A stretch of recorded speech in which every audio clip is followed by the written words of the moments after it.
ধারে থাকতো এক জেলে, যার মাছ ধরার দক্ষতা ছিল অসাধারণ। কিন্তু সেই দক্ষতার কারণে তার মনে জন্মেছিল প্রচণ্ড অহংকার। জেলেটি প্রায়ই বলতো, এই নদীতে এমন কোনো মাছ নেই যারা আমার হাত থেকে বাঁচতে পারবে।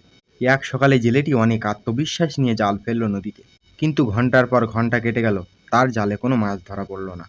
বিরক্ত হয়ে সে নদীর দিকে তাকিয়ে রইল। ঠিক তখনই জলের ওপরে ভেসে উঠল একটি ছোট্ট মাছ।